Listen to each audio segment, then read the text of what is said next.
사랑과 은혜가 풍성하신 아버지 하나님, 한 주간 세상 속에서 악에 물들지 아니하고 거룩함을 지키고자 했던 주님의 자녀들이 예배를 드립니다. 성령 하나님, 우리 가운데 오사 끝까지 믿음을 지킬 수 있도록 강하게 임재하여 주옵소서. 예수 그리스도의 이름으로 기도드립니다. 아멘. 사도신경으로 우리의 신앙을 고백하겠습니다. 나는 전능하신 아버지 하나님, 천지의 창조주를 믿습니다. 나는 그의 유일하신 아들 우리 주 예수 그리스도를 믿습니다. 그는 성령으로 잉태되어 동정녀 마리아에게서 나시고 본디오 빌라도에게 고난을 받아 십자가에 못 박혀 죽으시고 장사된 지 사흘 만에 죽은 자 가운데서 다시 살아나셨으며 하늘에 오르시어 전능하신 아버지 하나님 우편에 앉아 계시다가 거기로부터 살아있는 자와 죽은 자를 심판하러 오십니다. 나는 성령을 믿으며 거룩한 공교회와 성도의 교제와 죄를 용서받는 것과 몸의 부활과 영생을 믿습니다. 아멘. 찬송가 25장 찬양하겠습니다.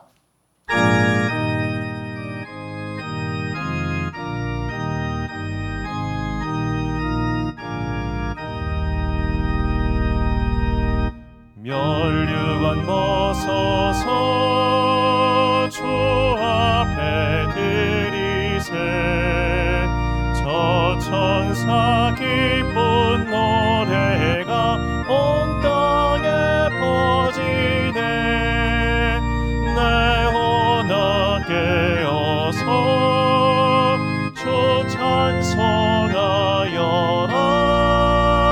온 백성 죄를 속하신 만왕의 왕일세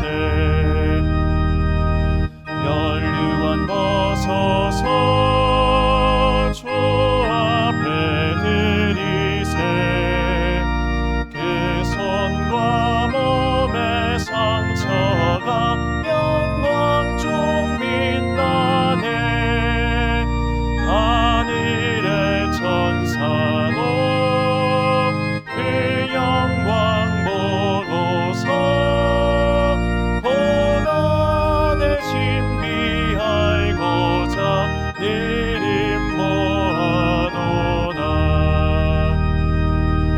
멸류관 벗어서 주 앞에 드리세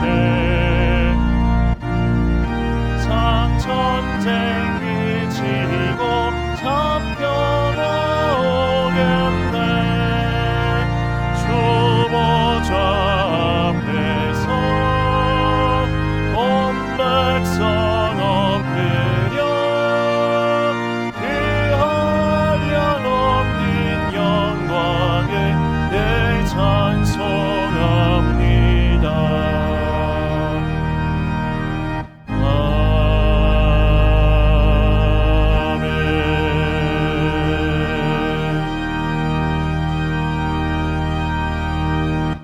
한 주간 동안 하나님과 나만 아는 죄를 고백하며 침묵으로 회개의 기도를 드리겠습니다.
다 함께 공동기도를 드리겠습니다.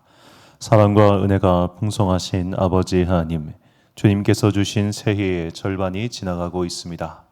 흘러가는 시간 속에서 믿음의 중심을 잃고 난파하지 않도록 우리의 무게중심에 주님을 향한 믿음이 굳건히 자리 잡게 하옵소서. 힘들 때만 주님을 붙잡고 살만해지면 다시 주님을 뒷전으로 내팽개치는 믿음 없는 자가 되지 않게 하옵소서. 하나님보다 나를 더 사랑하고 아껴왔던 과거의 늪에 다시 빠지지 않도록 믿음을 내려 주옵소서. 아직도 하나님보다 나를 더 사랑하는 마음이 있다면 성령의 불로 태워 주옵소서. 하나님이 기뻐하시는 일이 우선되게 하시고 나의 행복보다 거룩한 편에 서게 하옵소서. 거짓과 탐욕에 넘어가지 않고 진실한 주님의 편 되길 원합니다. 누군가를 비방하거나 조롱하지 않고 사람을 살리고 생명을 세우는 일에 힘쓰게 하옵소서. 1분 1초가 쌓여 위대한 시간이 된다는 것을 잊지 않게 하시고 시간을 낭비하지 않고 미련함과 완악함을 벗어던지게 하옵소서. 다가오는 6월 25일은 한반도에 큰 전쟁이 일어난 날입니다. 과거의 참상을 잊지 않고 오늘 주신 은혜와 축복에 감사하는 대한민국 공동체가 되게 하옵소서. 오늘 우리의 예배를 통하여 오직 주님만 영광 받으시고 우리에게는 넘치는 은혜와 축복의 시간이 되게 하옵소서. 이 모든 간구와 함께 주님의 은총과 자비를 구하며 주님께서 가르쳐 주신 기도를 드리오니, 하늘에 계신 우리 아버지, 아버지의 이름을 거룩하게 하시며 아버지의 나라가 오게 하시며 아버지의 뜻이 하늘에서와 같이 땅에서도 이루어지게 하소서. 오늘 우리에게 일용할 양식을 주시고 우리가 우리에게 잘못한 사람을 용서하여 준 것 같이 우리 죄를 용서하여 주시고 우리를 시험에 빠지지 않게 하시고 악에서 구하소서. 나라와 권능과 영광이 영원히 아버지의 것입니다. 아멘.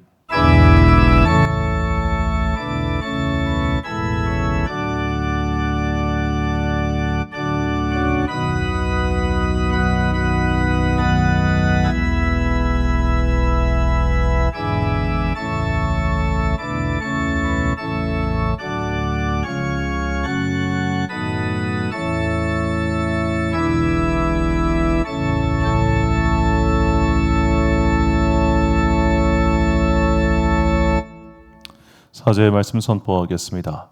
여호와는 그를 경외하는 자 곧 그의 인자하심을 바라는 자를 살피사 그들의 영혼을 사망에서 건지시며 그들이 굶주릴 때에 그들을 살리시는도다. 아멘. 하나님께서는 주님을 끝까지 믿고 따르며 하나님을 경외하여 말씀에 순종하는 자들에게 은혜를 베풀어 주십니다. 육신을 어찌할 수 있는 사람을 두려워하지 말고 내 영혼을 다스리시는 하나님만을 경배하며 바른 예배를 드리는 성도들이 되시길 예수님의 이름으로 축원합니다. 교독문 100번을 함께 교독하시겠습니다. 할렐루야, 내 영혼아 여호와를 찬양하라. 나의 생전에 여호와를 찬양하며 나의 평생에 내 하나님을 찬송하리로다. 귀인들을 의지하지 말며 도울 힘이 없는 인생도 의지하지 말지니 그의 호흡이 끊어지면 흙으로 돌아가서 그날에 그의 생각이 소멸하리로다. 야곱의 하나님을 자기의 도우분으로 삼으며 여호와 자기 하나님에게 자기의 소망을 두는 자는 복이 있도다. 여호와는 천지와 바다와 그 중에 만물을 지으시며 영원히 진실함을 지키시며 억눌린 사람들을 위해 정의로 심판하시며 줄인 자들에게 먹을 것을 주시는 이시로다. 여호와께서는 갇힌 자들에게 자유를 주시는도다. 여호와께서 맹인들의 눈을 여시며 여호와께서 비굴한 자들을 일으키시며 여호와께서 의인들을 사랑하시며 여호와께서 나그네들을 보호하시며 고아와 과부를 붙드시고 악인들의 길은 굽게 하시는도다. 아멘. 찬송가 67장 찬양하겠습니다.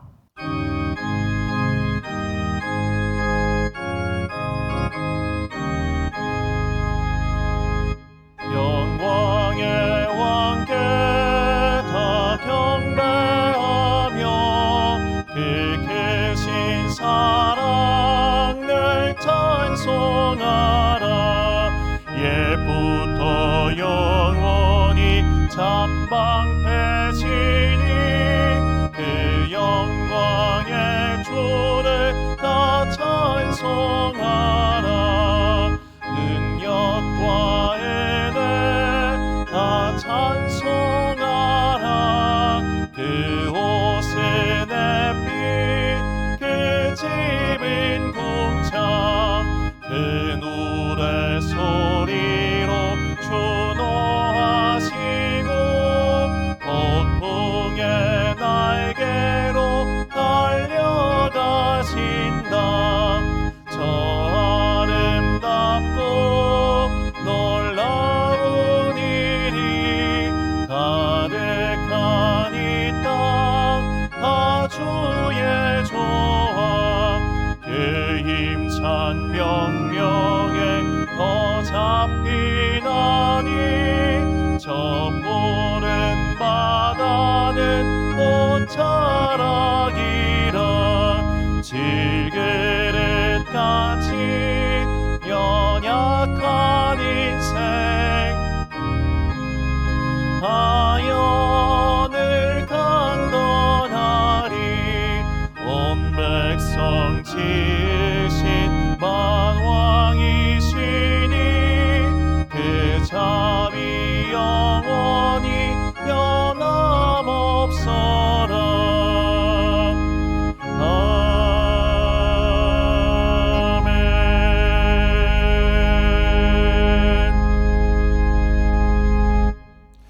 지난주 보온하신 분들입니다. 주저헌금 김종학 집사님 가정에서 드리셨고요. 오미영 집사님 가정에서 드리셨습니다. 11조헌금 김종학 집사님 가정에서 드리셨고 송성원 장로님이 드리셨습니다. 장립감사헌금 자세한 내용은 주보를 참조하시기 바랍니다. 너무 많아가지고요. 건축원 성교헌금 목적헌금 오영은 집사님 드리셨습니다. 그리고 이제 우리가 지난주에 세례식을 거행했고요. 세례식에 따라서 우리 오미영 집사님께서 서리 집사로 임명되셨음을 말씀드립니다. 제가 세례 증서랑 입교 증서 전달하도록 하겠습니다.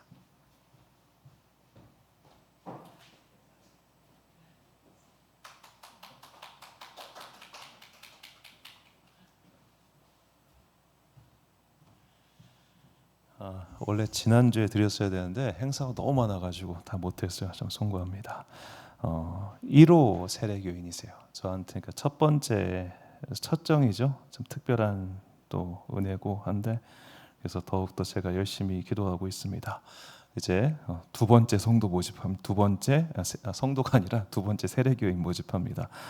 이제 또 우리 애들이 두 번째 세례를 받을지 아니면 또 어떤 분께서 받으실지 저도 그거 알지는 못하겠습니다만 세례교인을 세우고 계속 기도를 하는데 진짜 좀 남달라요. 남달라는 많이 드는데 제 자랑이 아니라 이제 우리 새벽에 나오시는 성도님들께서 우리 새벽에 나오시는 분들은 이제 직장 때문에 새벽에 나오셨다가 주말에는 댁으로 본가로 돌아가셔서 각자의 교회에서 이제 섬기시는데 이 새벽에 나오시니까 자기 교회도 아닌데 새벽에 나온다는 건 정말 믿음이 뜨거운 사람이란 증거죠. 그분들이 기도를 정말 오래 하십니다. 새벽에 30분씩 기도하세요. 그러니까 저도 목사가 돼가지고 성도보다 기도를 일찍 마칠 수가 없잖아요. 그러니까 저도 매일 30분 이상씩 기도를 합니다. 그럼 매일매일 30분씩 기도할 내용이 많지가 않아요. 그러니까 매일매일 우리 성도들 기도를 해요. 한 바퀴 돌고 한 바퀴 돌고 한 바퀴 돌고 하다 보면 이제 그분들 가시고 저도 그때 이제 퇴근하고 항상 그런 날들이 반복이 되는데 제가 이렇게 보니까 누가 나를 위해서 기도를 해주고 있느냐 그렇지 않느냐는 인생의 종반부에 이르렀을 때 꽤 큰 차이가 납니다. 당장은 몰라요. 그런데 나를 위해서 기도해 주는 사람을 한 명이라도 더 만드시기 바랍니다. 그렇게 해서 나를 위해서 기도해 주는 사람, 물론 내 혈연 가족이 나를 위해서 기도해 준다면 제일 좋겠죠. 그런데 그 외에도 두터운 나를 위한 기도의 중보자들을 많이 세우면 세울수록 그리고 그들이 여러분들을 위해서 또 자기 자신을 위해서 기도를 많이 해주면 많이 해줄수록 그 기도의 분량이 쌓여서 맨 나중에 갔을 때 굉장히 큰 차이를 겪게 됩니다. 그러므로 항상 내 주변에 믿는 자들을 곁에 두시고 그들과 기도의 제목을 나누시고 함께 기도하는 동역자가 되어 정말로 복받는 인생 살아가는 그런 여러분과 제가 되시기를 주님의 이름으로 축원합니다. 드린 예물 위하여 봉헌 기도드리겠습니다. 사랑과 은혜가 풍성하신 아버지 하나님, 창립 5주년을 맞이하여 우리 교회가 세례 교인으로 오미영 집사님을 세웠습니다. 주님께서 오미영 집사님 인생 가운데 함께하여 주셔서 그의 인생을 시론의 대로와 같이 열어주시고 하고자 하는 사업 가운데 선한 길을 열어주사 그 모든 사업의 일들이 하나님께 열매 맺는 아름다운 일들 되게 하여 주옵소서. 사랑하는 두 딸 서와 주아에게도 동일한 복을 내려주어서 우리 서와 주아가 이 세상을 살아가는 동안 어떠한 악의 세력도 틈타지 못하도록 주님께서 항상 은혜의 방패로 그 자녀들을 지켜 주옵소서. 우리 교회와 지금까지 함께하신 주님의 은혜를 찬양합니다. 주님께서 지난 5년이라는 세월 동안 우리와 함께 하셨사오니 이곳에서 더욱더 깊게 뿌리를 내리고 아름다운 생명나무의 열매를 맺어가는 주님의 교회 되게 하여 주옵소서. 이 어두운 세상 가운데 지혜의 빛을 떨치게 하여 주옵시고 그 빛을 비침으로 말미암아 이 땅에서 유리하고 방황하고 있는 많은 사람들이 주님 곁으로 돌아오게 되는 은혜의 역사 일어나게 하여 주옵소서. 오늘도 귀한 예물 주님께 바치는 당신의 자녀들에게 복과 은혜를 내려 주옵소서. 내가 이 예물을 드림은 나의 마음이 이 세상의 돈과 명예, 성공에 있지 아니하고 오직 하나님 나라에 있음을 증거하오니 이 예물 기뻐 받아 주옵소서. 또한 언젠가 우리의 삶이 곤고해졌을 때 하늘의 창고를 여시고 우리의 삶을 풍성히 채워주시기를 소망하오며 이 모든 말씀 우리 구주 예수 그리스도의 이름으로 기도드립니다. 아멘.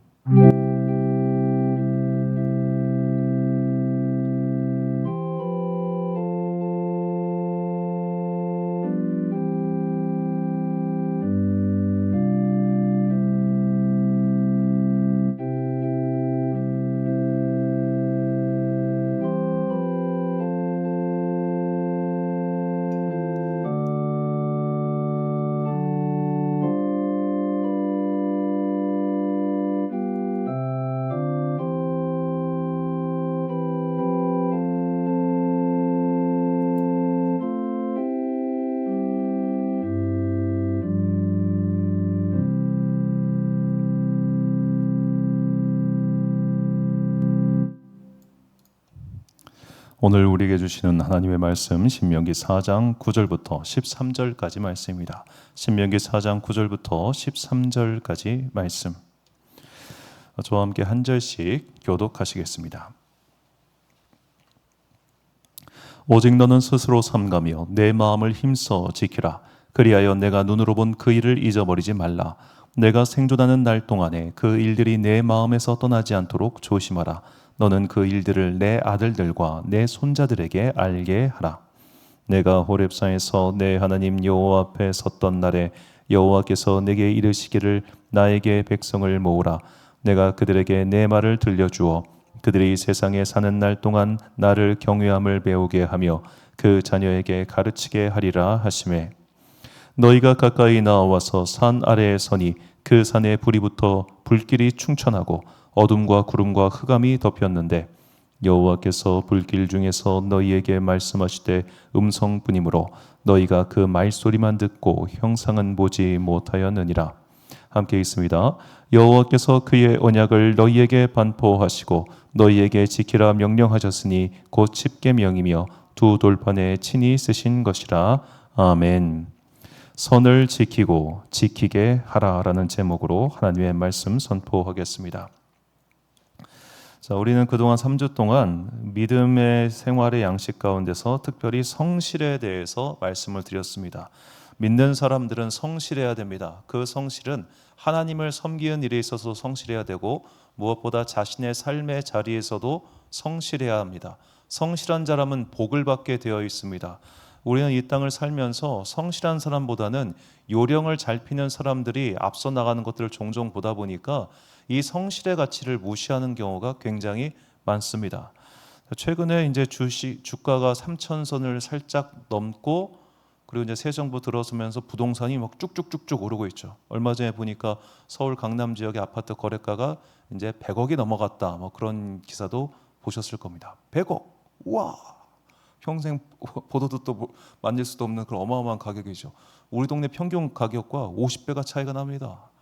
자, 그런 얘기를 들으면은 내가 이렇게 힘써가지고 열심히 돈 버는 게 무슨 소용이 있나? 어디다 땅 투기를 하고 말지 막 그런 막 우연과 행운과 이런 것들을 바라는 마음이 생겨요. 주변에 그런 사람들 보면은 정말 그런 마음이 생깁니다. 성실의 가치가 별거 없어 보이죠. 그러나 하나님께서는 분명히 성실하게 자기의 일에 최선을 다하는 그 사람들에게 복을 주신다는 것을 잊지 마십시오. 제가 부동산 부자들 봤습니다. 서울에 땅 사놨다가 그냥 샀을 뿐인데 뻥 튀기 해가지고 이렇게 되신 분들 몇 분 뵀어요. 그게 그렇게 부러워할 것도 없더라고요. 우리가 자신의 삶의 자리에 성실하게 사는 것, 이것이 믿음의 사람의 아주 중요한 덕목이라는 것을 잊지 마십시오. 자, 오늘부터 이제 두 번째 파트로 하나님께서 우리에게 원하시는 바, 그 삶의 모양이 무엇인가를 다시 한번 배우고자 합니다. 오늘 본문은 하나님께서 우리에게 원하시는 삶의 한 모양을 가르쳐주고 있습니다. 본문 10절을 보니까 내가 호렙산에서 내 하나님 여호와 앞에 섰던 날에 여호와께서 내게 이르시기를 나에게 백성을 모으라. 내가 그들에게 내 말을 들려주어 그들이 세상에 사는 날 동안 나를 경외함을 배우게 하며 그 자녀에게 가르치게 하리라 하시매. 아멘.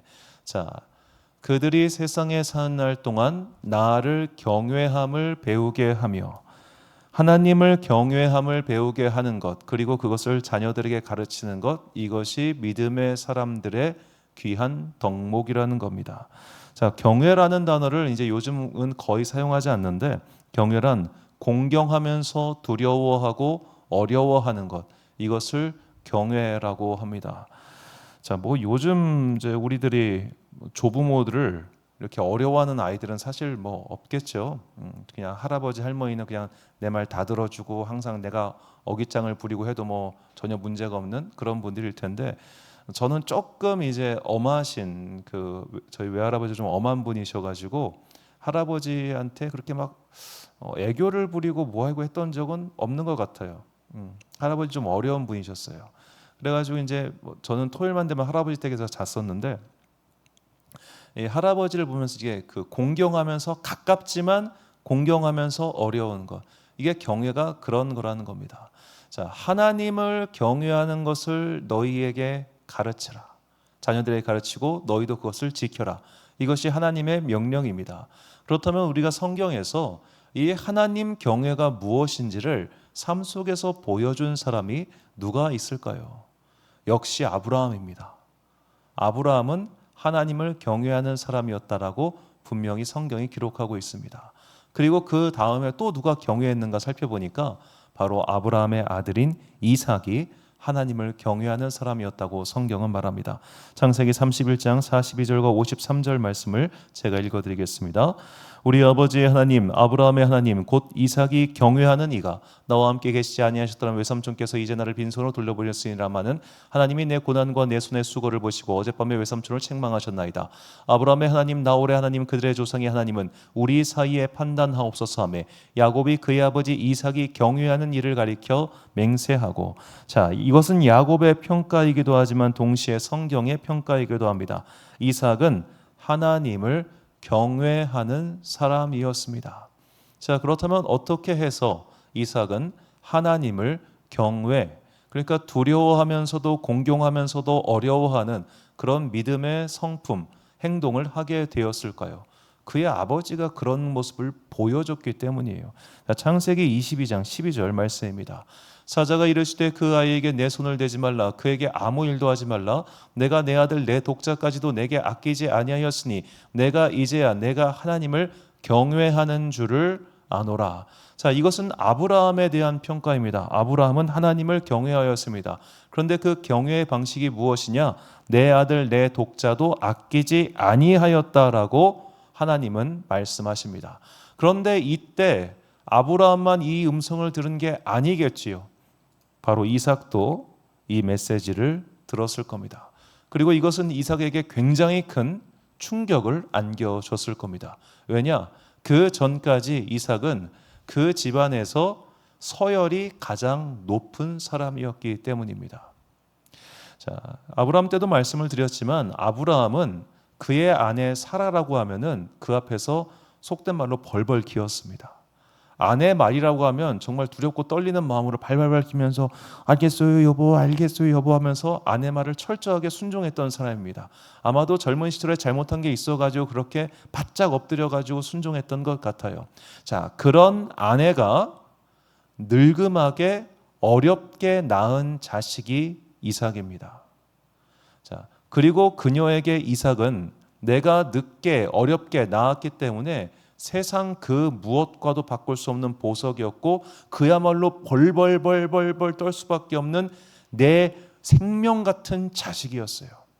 그것을 보여주는 사건이 창세기 21장에 나오는데 창세기 21장 8절부터 10절까지 말씀을 보니까 아이가 자라매 젖을 떼고 이삭이 젖을 떼는 날에 아브라함이 큰 잔치를 베풀었더라. 사라가 본즉 아브라함의 아들 애굽 여인 하갈의 아들이 이삭을 놀리는지라. 그가 아브라함에게 이르되 이 여종과 그 아들을 내쫓으라. 이 종의 아들은 내 아들 이삭과 함께 기업을 얻지 못하리라 하므로. 자, 이 말을 잘 보셔야 돼요. 아브라함의 아들 이스마엘입니다. 그런데 사라가 뭐라고 하냐? 이 종의 아들이라고 합니다. 사라가 볼 때 이스마엘은 아브라함의 아들이 아닌 거예요. 설령 그가 아브라함의 아들이라도 상관이 없어요. 내 아들, 내 아들. 그냥 내 아들이 세상에서 제일 귀해. 내 아들이 세상에서 가장 소중해. 그러니까 남편의 아들은 보이지도 않는 거예요. 이게 그 당시에 법도와 율례와 이 가정의 질서를 모두 다 깡그리 무시하는 발언이었습니다. 그런데도 사라는 밀어붙여요. 아브라함은 그 말에 꼼짝도 못해요. 그만큼 사라는 그 집에서 그야말로 제일 위였어요. 그런데 그런 사라조차도 이렇게 보는 게 이삭이에요. 그러면 그 어린 마음속에 뭐가 보였겠습니까? 나한테 해코지하는 사람은 배다른 형제라도 내쫓아버려. 나한테 뭔 일이 생기면은 그야말로 법도고 율례고 매너고 예의고 뭐가 아무것도 소용이 없어. 내 맘대로 모든 것이 가능한 게 이삭의 어린 시절 인생이었어요. 자, 젖을 떼니까 잔치를 베풀어 줍니다. 이스마엘에게는 그런 잔치 안 베풀어 줬습니다. 자, 그 당시에 이제 그 유목민의 관례에 따르면 그 여주인의 몸종, 여주인의 시종 같은 경우는 그 시종이 자녀를 낳으면 그 여주인 거였어요.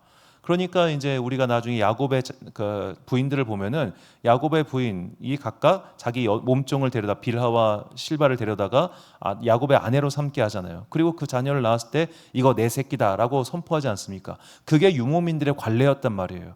사라도 그걸 알았기 때문에 하갈을 그렇게 자기가 쓴 거예요. 그런데도 이건 이제 내 자식이 아닌 거예요.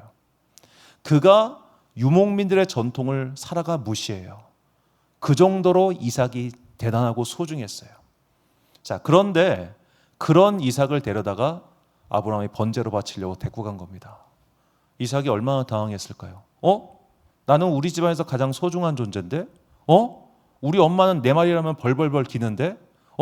우리 아빠는 그동안 엄마 말이라면 벌벌벌 기었는데?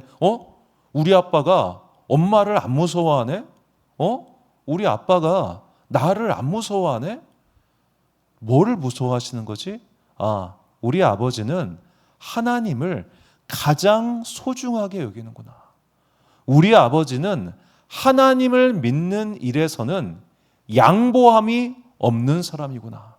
우리 아버지는 하나님과 관련된 일이라면 그렇게 평소에 무서워하고 엄마 말이라면 다 들어주는 우리 아버지도 절대로 듣지 않는구나. 이건 내가 지켜야 할, 넘지 말아야 할 선이구나. 이거를 분명히 깨달은 겁니다.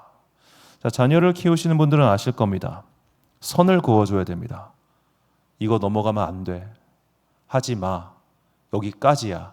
라고 선을 그어주지 않고 애매하게 말하고 단호하게 말하지 못하면 아이들은 선을 넘어가 버리죠. 제가 그런 아이였기 때문에 충분히 알고 있습니다.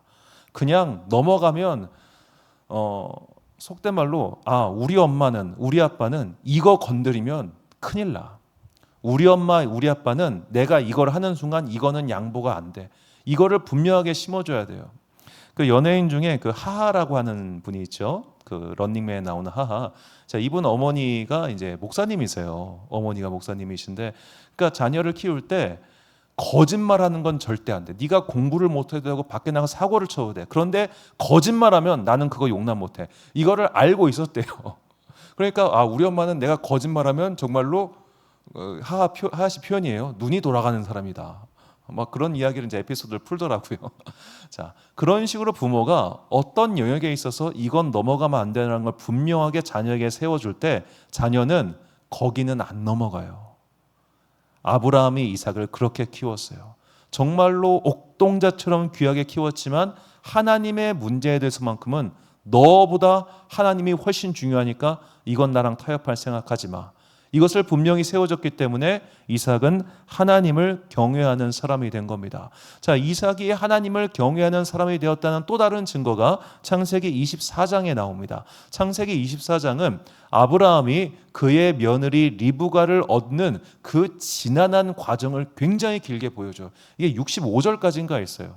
굉장히 긴 이야기인데 그 이야기의 핵심은 이겁니다. 아브라함이 그 지역, 그 동네에 있는 여인들을 며느리로 데리고 오지 않고 이삭을 위해서 고향으로 가가지고 자기 가족들 중에 며느리를 데려와요. 자, 본문 24장 7절 말씀에 하늘의 하나님 여호와께서 나를 내 아버지의 집과 내 고향 땅에서 떠나게 하시고 내게 말씀하시며 내게 맹세하여 이르시기를 이 땅을 내 씨에게 주리라 하셨으니 그가 그 사자를 너보다 앞서 보내실지라 내가 거기서 내 아들을 위하여 내 아내를 택할지니라. 자, 하늘의 하나님 여호와를 바라보며 아브라함은 그의 며느리 이삭의 아내 리브가를 고르고 오는 겁니다. 먼 길을 보내서 데리고 오게 시킵니다. 자, 이 과정에서 이삭의 의사는 조금도 반영되어 있지 않습니다. 이삭은 그냥 아버지가 고른 여자와 결혼을 해요. 그 옛날에 아버지가 고른 여자랑 결혼하는 거 이상한 일 아니잖아요. 그럴 수 있겠지. 하지만 우리가 구약 성경 이 초창기 내용을 잘 보면 안 그런 경우가 더 많아요. 당장 이삭의 두 아들 에서와 야곱만 해도 자기가 결혼하고 싶은 여자랑 결혼합니다. 그런데 이삭은 그렇지 않았어요. 그리고 그의 아내 리브가가 올 때까지, 이삭은 누가 올지 모르지만 그 올 때까지 그 순간을 뭐하고 기다리냐? 묵상하며 기다립니다. 창세기 24장 63절을 보니까 이삭이 저물 때 들에 나가 묵상하다가 눈을 들어보매 낙타들이 오는지라. 그 낙타는 리브가를 태운 낙타죠. 자, 저 묵상하다가 할 때 저 묵상하다라는 히브리어는 슈바흐라는 말인데 구약 성경 전체에서 딱 한 번 사용된 단어입니다. 그래서 저 묵상이 정확히 어떤 묵상인지는 우리가 몰라요. 하지만 분명한 것은 그냥 이삭은 이 믿음의 부분에만큼은 우리 아버지가 이건 타협하지 않을 거야. 우리 아버지는 반드시 믿는 여자랑 나를 결혼하게 할 거야. 그거를 알고 그냥 받아들였어요. 그의 아들 이삭은 정작 자기 마음대로 그냥 막 통제가 안 돼. 에서는 통제가 안 되니까 막 가나안 여인이랑 결혼해가지고 부모의 근심이 되었지만 이삭은 그의 아버지 아브라함의 단호한 모습, 너무나 분명히 단호한 모습, 그것을 보고 자랐기 때문에 우리 아빠는 이거 양보가 안 되겠구나 하고 받아들인 거예요. 그래서 기다렸어요. 그리고 행복해졌습니다. 자, 아브라함이 선을 세웠습니다. 아빠는 이거 절대 양보 안 해. 그러자 이삭이 그것을 듣고 수용했고 그렇게 살았습니다. 이것이 오늘 우리가 믿음 생활에 있어서 내가 선을 세우고 그 선을 지켜야 하는 이유입니다. 자, 성경은 우리에게 다소 놀라운 이야기들을 많이 전하는데 첫 번째로 신명기 말씀이 그렇습니다. 신명기 21장 18절부터 21절 사이의 말씀을 보면 사람에게 완악하고 패역한 아들이 있어 그의 아버지의 말이나 그의 어머니의 말을 순종하지 아니하고 부모가 징계하여도 순종하지 아니하거든 그의 부모가 그를 끌고 성문에 이르러 그 성읍 장로들에게 나아가서 그 성읍 장로들에게 말하기를 우리의 이 자식은 완악하고 패역하여 우리 말을 듣지 아니하고 방탕하며 술에 잠긴 자라 하면 그 성읍의 모든 사람들이 그를 돌로 쳐 죽일지니 이같이 내가 너희 중에서 악을 제하라. 그리하면 온 이스라엘이 듣고 두려워하리라. 아멘. 자, 완악하고 패역한 아들이란 단순히 부모 말을 안 듣고 부모 속을 썩이는 그런 자식을 뜻하는 게 아닙니다. 믿지 않고 반항하며 하나님을 거역하는 자녀를 뜻합니다. 자, 그런 자녀에게 말로 타일렀습니다. 때리기도 했습니다. 온갖 일을 다 해봤지만 끝까지 돌아오지 않습니다. 어떻게 알아? 돌로 쳐 죽이라는 거예요. 무슨 말도 안 되는 진짜 구석기 시대의 율법이라고 생각하겠지만 그러면 실제로 이것이 시행된 사례가 있냐? 없어요. 없어. 누가 어느 부모가 내 자식이 교회 안 다니고 하나님 안 믿고 제가 어떻게 하면 좋아 이렇게 기도를 하지. 안 되겠어요. 너 일로 와. 너 죽어. 이런 부모 한 명도 없잖아요. 이게 뭐냐? 하나님께서 네 자식 죽이라고 주신 명령이 아니에요. 이렇게 분명하게 뜻을 세우라는 겁니다. 네 부모가 자녀를 믿음으로 훈육한다고 하는 것, 그리고 내가 믿음 생활한다는 것은 뭐냐? 넘지 말아야 할 선을 분명히 알고 그 선을 넘지 않기 위해 노력하고 내가 그 선을 지키고 그리고 그 선을 지키는 모습을 나의 주변 가족들과 나와 관계된 사람들에게도 보여줘야 된다는 거예요. 이건 양보가 안 돼. 이건 반드시 지켜야 돼. 그것이 주일 성수가 됐던 교회 봉사가 됐던 혹은 일상의 거룩함이 됐던 그 무엇이든 간에 내가 이 선을 세우고 지킬 때 그 모습이 우리의 가족들, 우리의 자녀들 혹은 내가 전도하고 싶은 그 사람에게 각인돼 가지고 아, 믿음 생활은 이걸 지키는 거구나. 이거는 반드시 지켜야만 되는구나. 그걸 깨닫게 된다는 겁니다. 그러므로 오늘 우리가 하나님을 경외하는 방법은 무엇인가? 믿음의 선을 지키고 지키게 만드는 것, 이것이 바로 하나님을 경외하는 매우 구체적인 삶의 방법이라는 것을 우리는 아브라함과 이삭을 통해서 배울 수 있습니다. 그래서 잠언 기자는 이렇게 말합니다. 잠언 23장 13절과 14절 보면 아이를 훈계하지 아니하려고 하지 말라. 채찍으로 그를 때릴지라도 그가 죽지 아니하리라. 내가 그를 채찍으로 때리면 그의 영혼을 수월에서 구원하리라. 아멘. 자, 제 주변에는 이렇게 어떻게 보면 자녀 교육 혹은 가정에서의 믿음 생활에 있어서 선을 분명히 세우고 그것을 지켰던 분들이 꽤 많습니다. 제가 아는 한 장로님의 이야기입니다. 자, 그 장로님께서는 자녀 넷을 키우셨는데 이 장로님은 그냥 평범한 농부세요. 농사짓는 분이세요.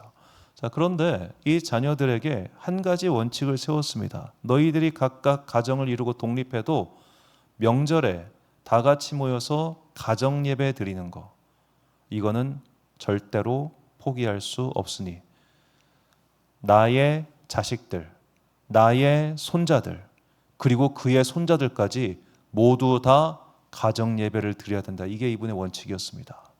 제가 그 가정 예배 드리는 모습 보고 깜짝 놀랐습니다. 이제 그분도 연세가 90 가까이 되셨으니까 손주들도 결혼을 했고 해외에 있는 손주들도 있을 거 아니에요. 해외에 있는 사람들은 어떡합니까? 줌으로 같이 드리고 있더라고. 그러니까 이 장로님한테는 이거는 안 되는 거예요. 이거는 절대로 양보할 수 없는 믿음의 선이에요. 자녀들이 그걸 알아요. 그러니까 손주들도 그렇게 키웠어요. 그러니까 이 손주들도 다 30 넘었습니다. 30 넘은 손주들이 명절 되면 그냥 가정예배 기억하고 있어요. 따라가는 거예요. 양보할 수 없는 선이니까. 자, 그의 할아버지만큼 분명하고 뚜렷한 믿음의 체험이 없을 수 있습니다. 그의 할아버지가 만난 하나님만큼 분명하게 하나님 체험 못할 수도 있습니다. 그런데 선을 그어 놓으니까 그 선을 넘어가지가 않더라고요. 원칙을 정하니까 그 원칙을 넘어가지 않더라고요. 이런 일들이 얼마나 많습니까? 제가 아는 한 권사님의 이야기, 저도 이제 직접 뵌 분은 아니고 많은 이야기를 들은 분인데 이 정금성 권사님이라는 분이 계세요. 이 정금성 권사님은 전북 무안 분이신데 이제 자녀 셋을 낳았습니다. 자녀 셋을 낳았는데 31살 때 이제 남편이 먼저 돌아가세요. 자, 남편이 죽고 자녀 셋을 키워야 되니 얼마나 막막합니까? 그래서 이제 그때부터 가판대에서 장사를 하기 시작하셨어요. 너무너무 삶이 힘들고 어려우니까 그때부터 교회를 다니시기 시작했습니다. 그냥 현재 내 삶에 이걸 바꿀 수 있는 길은 그냥 교회밖에 없다는 그냥 그런 생각이 들었대요. 저녁부터 새벽까지 밤새서 교회에서 기도하고 새벽 기도 끝나고 다시 또 애들 어떻게 챙겨가지고 겨우겨우 학교 보내고 학교도 잘 못 보내셨던 것 같아요. 그러고 나서 또 가판대가 장사하고 저녁 가면 교회에서 또 밤새도록 기도하고 그렇게 계속 사셨어요. 자, 그러다가 그분께 성령님의 능력이 나타나기 시작했습니다. 기도의 은사가 생겼고 여러 가지 하나님께서 많은 이적과 신비로 그를 이끌어 주셨습니다. 그런데 우리가 꼭 기억해야 되는 게 그를 통해서 성령의 능력이 나타난다고 해서 그가 경제적인 상황이 나아지는 건 아니에요. 여전히 가난했고 여전히 힘들었어요. 그런데 이 권사님이 성령님을 체험하고 나니까 그때부터 모든 교회가 긍휼하게 보이기 시작한 거예요. 자기도 찢어지게 가난하면서 가다가 어디 유리창 깨진 교회 어떤 교회 보면은 가가지고 막 그렇게 헌금을 해. 그날 번 거 그날 가서 헌금해버리고 이러니까 딸들이 너무너무 힘든 거예요. 우리 엄마는 예수에 미친 사람이다. 나 우리 엄마 때문에 미쳐버릴 것 같다. 너무너무 힘들었어요.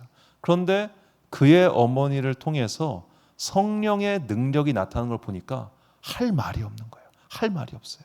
여전히 가난했지만 분명히 하나님은 살아계시다는 것을 자녀들이 보니까 자녀들도 울며 겨자 먹기로 엄마 따라 교회를 갈 수밖에 없는 거예요. 너무너무 힘들었는데 이 권사님이 1980년쯤에 광주에 있는 무등산 기도원에서 한 어린 전도사를 보게 됩니다. 야, 너 내 픽 해가지고 사위로 픽했어요. 그리고 이 사위가 소강성 목사라는 분인데 이 목사님이 지금 경기도 용인에서 그야말로 어마무시하게 큰 교회 담임 목사가 되셨습니다. 개척해가지고 반지에서 시작해서 고생 엄청 하셨고 했는데 지금도 이 교회에서는 사실 이 목사님보다 이 권사님을 더 이렇게 하는 게 있어요. 왜냐? 그 모진 세월 동안 기도의 능력을 나타내고 그렇게 자녀를 키웠기 때문이에요. 이 사모님 이제 배 무슨 사모님이신데 배종숙 사모님이셨나? 이 사모님의 간증은 그거밖에 없어요. 가난하게 살았던 간증밖에 없어요. 너무너무 찢어지게 그 전북 무안에서 너무너무 찢어지게 가난하게 살았는데 그냥 포기하지 않고 매일매일 교회를 섬기며 기도했던 우리 엄마에 대한 이야기밖에 없어요. 그런데 하나님께서는 그들을 통해서 복을 주셨습니다.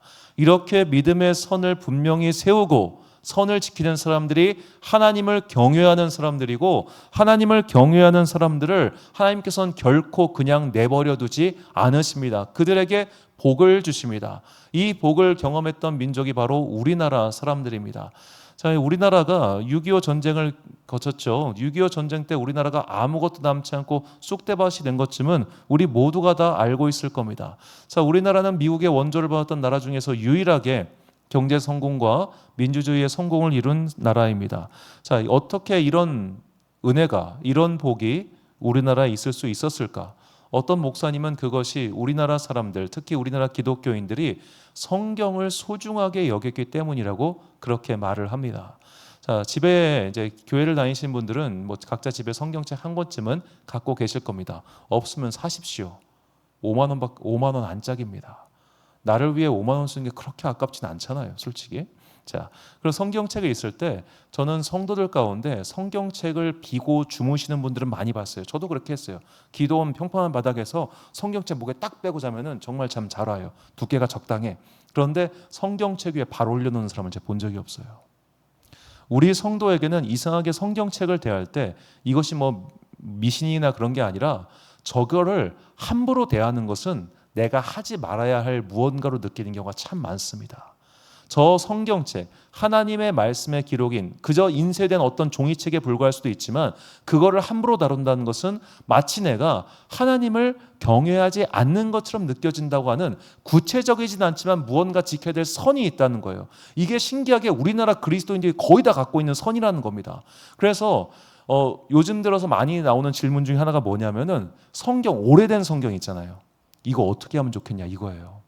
오래된 성경 어떻게 하면 됩니까? 자, 이것도 나름대로 처리의 원칙이 있는데 죄송합니다. 이거 아니고 자, 오래된 성경책 폐기 방법이 뭐냐? 땅에 매장하는 거예요. 그래서 지퍼같이 썩지 않는 그런 쇠들은 빼가지고 땅에 매장하는 건데 유대교와 정교회와 가톨릭은 다 이걸 추천하고 있습니다. 근데 실제로 이제 요즘 우리나라 같은 경우는 땅에 매장하기가 쉽지가 않잖아요. 그게 뭐 하냐? 파쇄하라는 거예요. 파쇄. 비추하는 거 쓰레기 봉투에 넣거나 분리수거장에 버리는 거 이건 비추. 저도 이제 우리 동네 와가지고 분리수거장 한번 버리다가 누가 성경책을 한 3권인가 버린 걸 보고 사실 끄집어 왔어요. 이건 아니지. 이건 아니지. 성경책 오래된 것은 뭐냐? 쓰레기 봉투나 그런 데 버리지 말고 어렵지만 파쇄하거나 매장하라는 거예요. 자, 그 성경책이 만약에 나의 가족이 성경 필사해가지고 남겨놓은 거라면 어떻게 하겠습니까? 갑옷처럼 보관하겠죠. 내가 읽지는 않더라도. 자, 이렇게 하나님의 말씀 자체를 귀하게 여기는 마음이 우리 민족 가운데 있었기 때문에 하나님께서 우리에게 복을 주셨다라고 그 목사님이 얘기하는 걸 제가 들었습니다. 저는 그 분석에 상당 부분 동의합니다. 자, 말씀을 경외한다는 것, 이것은 하나님을 경외한다는 것이고 그렇기 때문에 내가 성경책을 귀하게 여기는 것도 아주 중요한 삶의 방식이겠죠. 이 믿음의 선을 어떻게 정할 것인가는 각자가 조금씩 다를 수 있겠습니다만 그 선을 분명히 정하는 것, 이것이 하나님을 경외하는 것의 출발이며 우리가 그 선을 지킬 때 우리를 통하여 무엇이 나타나는가? 바로 성령의 능력이 나타나게 됩니다. 자, 선을 지키게 하는 이 성령의 능력은 첫 번째로 온갖 기적이고 두 번째로 선한 일을 행하는 것이며 세 번째가 흔들리지 않는 분명한 믿음입니다. 자, 나를 통해서 온갖 기적과 역사가 일어나면 당연히 내 주변 사람들이 선을 지키겠죠. 아, 우리 어머니는 보통 기도의 사람이 아니야. 우리 어머니가 기도하니까 귀신이 떠나가고 병이 고쳐져. 그러면 당연히 선을 지킵니다. 두 번째로 선한 일을 끝까지 행하는 겁니다. 자, 사람이 선한 일을 행하는 게 보통 어려운 게 아니에요. 그 일을 한두 번이 아니라 꾸준하게 행하면 그것 자체가 성령의 능력의 증거입니다. 제가 아는 어떤 목사님의 또 이야기입니다. 이 목사님이 어떤 분이셨냐면 그 행렬병자들 같은 사람들 있잖아요. 그런 사람들 집에 데리고 와서 같이 먹이고 재우고 씻기고 이런 사람이었어요. 정말로 하나님께 완전히 경도돼 가지고 삶을 완전히 드린 분이었어요. 자, 그러니까 그의 아들과 딸들과 사모님이 얼마나 힘들었겠어요. 얼마나 힘들었겠어요. 말도 못하게 힘들었대요. 그냥 개척을 했는데, 삼각교회 개척했는데 집이 뭐였냐? 집이 여기다 요만큼 천막 치고 여기까지 집이요. 이만큼이 집이요. 여기서 씻고 여기서 먹고 그게 나왔다는 거예요. 초등학생 여자일 때. 완전히 그렇게 하나님께 붙잡힌 사람의 삶이 주변 사람들이 얼마나 힘들겠어요.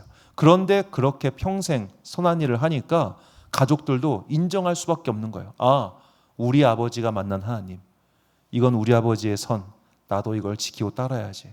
그러니까 보고 배운 대로 가더라는 거죠. 그 선한 일을 끝까지 하는 것도 성령의 능력입니다. 세 번째로 믿음이에요. 흔들리지 않는 믿음. 그 흔들리지 않는 믿음을 보며 사람들이 아, 나도 저 믿음 따라가야지 하고 따라가게 되는 거예요. 저 예전 쌍용동 있었을 때 쌍용동 바로 앞에 기독교 백화점이 있었습니다. 그 기독교 백화점에서 이제 제가 어떤 분을 만났는데 어머니 장례 치르고 나서 일주일 뒤에 기독교 백화점 오신 거였어요. 왜 왔느냐? 성경 필사를 하려고. 성경책 사고 성경 필사 노트 사려고 오신 거였어요.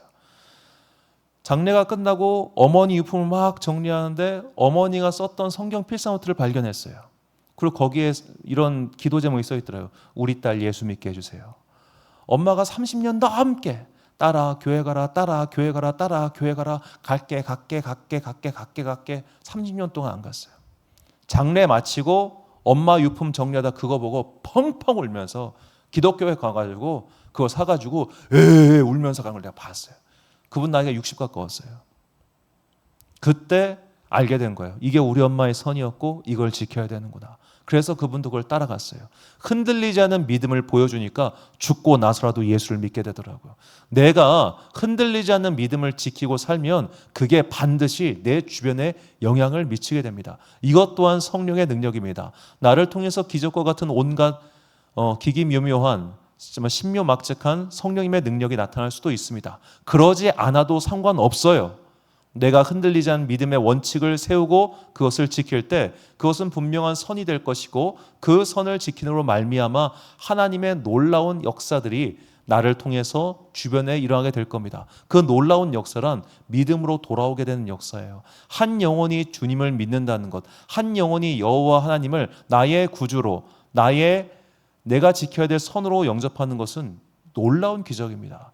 자, 하나님께서 빌라델비아 교회를 이렇게 칭찬하세요. 요한계시록 3장 8절을 보니까 볼지어다 내가 내 앞에 열린 문을 두었을 때 능히 닫을 사람이 없으리라. 내가 내 행위를 아노니 내가 작은 능력을 가지고서도 내 말을 지키며 내 이름을 배반하지 아니하였도다. 자, 요한계시록 2장과 3장을 보면 하나님께서 소아시아 7교회에게 각각 예언의 말씀을 주시는데 그 예언의 말씀 가운데 하나님께 어떻게 보면 이제 너 이거 잘못했어 라고 혼나지 않은 두 교회가 서머나 교회와 빌라델비아 교회예요. 근데 빌라델비아 교회의 특징이 뭐냐? 적은 능력을 가지고도 너희는 선을 넘지 않았어. 적은 능력을 가졌지만 너희는 선을 지켰어. 그러니까 내가 너희를 칭찬해요. 오늘 내가 많은 능력, 많은 돈, 많은 재산, 많은 엄청난 것들을 가지고 있기 때문에 선을 지킬 수 있는 게 아니라 내가 그 선을 지킬 때, 믿음의 분명한 원칙을 세우고 그 원칙을 지켜나갈 때 하나님께서는 그 모습을 예뻐하신다는 거예요. 작은 것도 상관없어요. 주님, 저는 어떤 일이 있어도 주일 성수를 지키겠습니다. 오케이. 주님, 저는 일주일에 한 번만이라도 새벽 기도를 반드시 드리겠습니다. 오케이. 주님, 저는 절대로 금요일 저녁 기도회를 포기하지 않겠습니다. 오케이. 이렇게 믿음의 선을 지킬 때 그 선은 자녀들에게 전염된다니까요. 제가 예전에 봤던 그 대전에서 봤던 한 교회 이야기입니다. 이것만 하고 이제 마치겠는데, 자, 그 교회는 평일날 오후에 오후 기도회가 있었어요. 오후 2시. 자, 오후 2시에 기도회 나올 수 있는 사람들은 당연히 여성분들밖에 없습니다. 그것도 자녀를 키우는 여성들, 아기들이겠죠. 왜냐하면 이제 그거 키우고 나면 또 직장 생활 해야 될 테니까. 그러니까 그 2시에 어떤 분이 전부 다 젊은 엄마들이 2살도 안 된 아기들 데리고 와.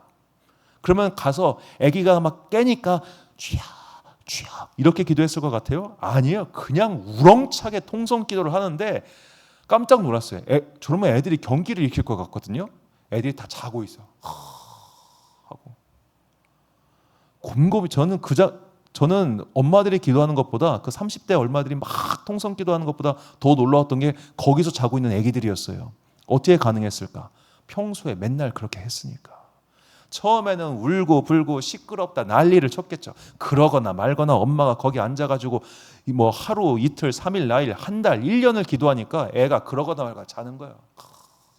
통성기도 소리 들으면서 양보할 수 없는 선을 지키니까 그 선이 원칙이 되고, 그것이 원칙이 되었을 때 하나님께서 그들을 통해서 복을 주신다는 것, 우리가 이것을 잊지 마시고 꼭 내가 지켜야 할 믿음의 원칙, 내가 지켜야 할 하나님을 경외하는 방법, 이것을 세우고 지킴으로 말미암아 주님께서 우리에게 주시고자 하는 이 땅의 복을 누리는 여러분과 제가 되시기를 주님의 이름으로 축원합니다. 시편 25편 12절부터 14절까지 말씀을 우리가 참목소리로 봉독하겠습니다. 시작.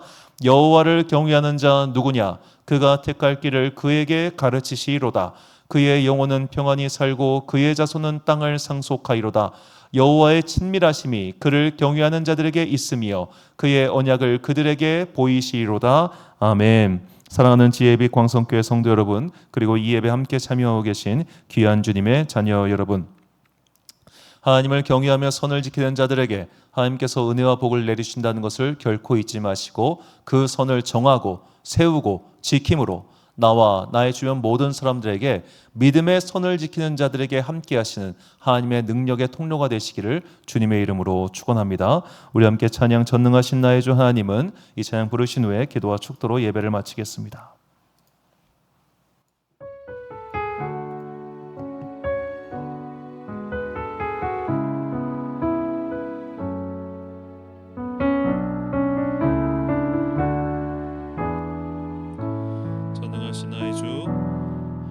전능하신 나의 주 하나님은 능치 못하실 일 전혀 없네.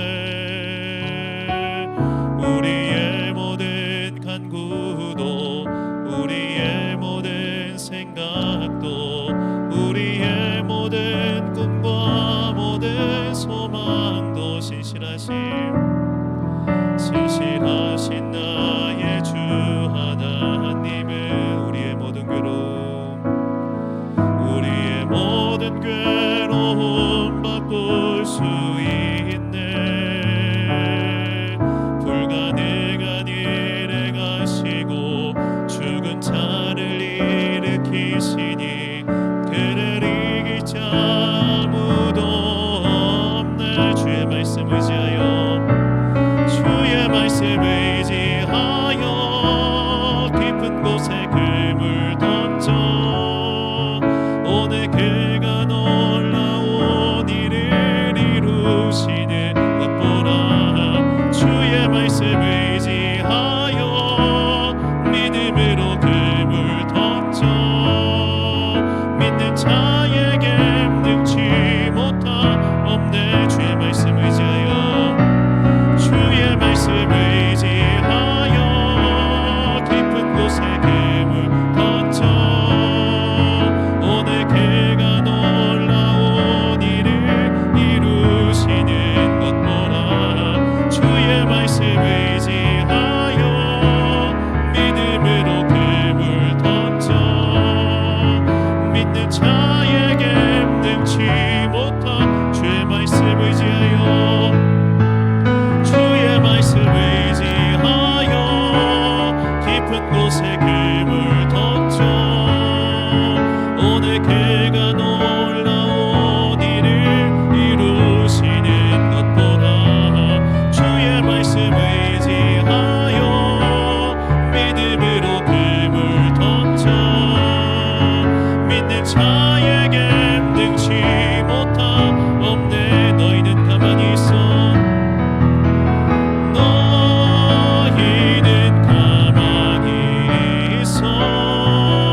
믿음의 분명한 선을 세우겠습니다. 믿음의 원칙을 세우겠습니다. 이 원칙이 흔들리지 아니하도록 나의 믿음을 붙들어 주옵소서. 내가 세운 이 원칙이 우리 가정에 나와 관계된 모든 사람들의 믿음의 원칙 되게 하시고 우리가 이 믿음의 선을 지킴으로써 하나님을 경외하는 자가 받는 복을 얻게 달라고 우리 같이 주여 한번 부르고 기도하겠습니다. 주여 할렐루야. 성난 풍성하신 아버지 하나님, 우리 가운데 믿음의 선을 분명히 세워주시옵시고 그 믿음의 선을 지킴으로 말미암아 우리가 주님께서 주시고자 하는 그 모든 믿음의 복을 얻게 하여 주시옵소서. 하나님을 경외하는 자와 함께 하시고 하나님을 경외하는 자에게 친밀함의 은혜를 부어주시나니 그 친밀함의 은혜를 기억하고 항상 하나님을 경외하며 주님께 경외하는 자들의 그 믿음의 선을 지킴으로 말미암아 우리에게 예비하신 모든 은혜와 복을 누리는 주님의 거룩한 자들 되게 하여 주시옵소서. 사랑보다 풍성하신 아버지 하나님, 주님께서 우리에게 믿음의 선을 지키기를 원하시오니 우리가 그 믿음의 선을 지키게 하여 주옵소서. 작은 능력을 가지고도 그것을 지킬 수 있으며 작은 원칙을 가지고도 그것을 행할 수 있사오니 주님, 우리를 사용하여 주사 우리가 그 믿음의 선을 원칙을 지킴으로 하나님을 경외하게 하시고 하나님을 경외하는 자들이 이 땅에서 받는 모든 복을 취하게 하여 주시옵소서. 주님께서는 우리에게 복을 주시기를 원하시니 우리가 복을 얻을 방법을 잘 세우고 지킴으로 말미암아 이 땅을 살아가는 동안 곤비하지 않게 하시고 궁핍하지 않게 하여 주시옵소서. 주님을 사랑하고 주님을 경외하는 모든 자들에게 선과 은혜를 베푸시는 거룩하신 예수 그리스도의 이름으로 기도드립니다. 아멘. 축도로 예배를 마치겠습니다. 지금은 우리 주 예수 그리스도의 은혜와 하나님 아버지의 놀라우신 사랑과 성령님의 교통하심이 이제 믿음의 선을 세우고 그 선을 지키리라 다짐하는 주님의 귀한 자녀들 머리머리 위에 지금부터 영원까지 함께 하시기를 간절히 축원하옵나이다. 아멘.